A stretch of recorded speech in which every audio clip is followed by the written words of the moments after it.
Hello friends, welcome to விதியின் சமையல். இப்போ நீங்கள் பார்க்குறது எங்கள் வீட்டுக்கு ஆப்போசிட்டில் வந்து ஒரு வீடு வந்து காலியாகவே இருக்குது. இது என்ன அப்படின்னா, அதனால் என்னென்னா அந்த சைடில் ஃபுல்லுமே நிறைய அந்த களை செடிகள் நிறைய வளர்ந்துடும்.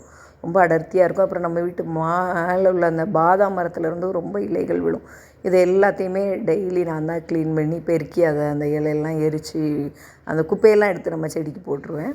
இதில் வந்து அதனால் வந்து இதில் ரொம்ப வரும், புதர் மாதிரி செடி வளர்ந்துடும். அதனால் என்ன பண்ணிட்டேன், நம்ம வீட்டில் உள்ள ஒரு செம்பருத்தி செடி தான், அதை எடுத்து இதில் கொண்டு வச்சுட்டேன். இது வச்சு கிட்டத்தட்ட ஒரு மாதம் ஆகுது.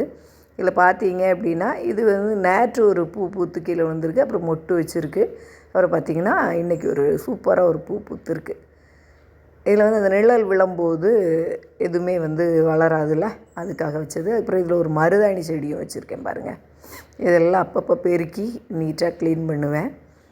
அதனால் மரத்தை 2க்கு நான் தான் வச்சு விட்டது. அதுக்கப்புறம் பார்த்திங்க அப்படின்னா இதெல்லாம் நம்ம விறகு, நம்ம அடுப்பு எரிக்கிறதுக்காக சைடில் அந்த இடத்துல விறகு போட்டு வச்சுருக்கேன்.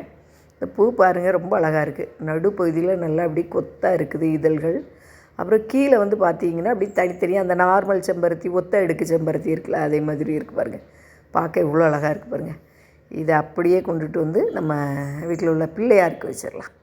பிள்ளையாருக்கு இன்றைக்கி பூ வைக்காமல் இருந்ததில்ல, அதுக்கு இன்றைக்கி அவருக்கு பிள்ளையாருக்கு பூ வச்சாச்சு. இது எப்படி இருக்குன்னு சொல்லுங்கள்.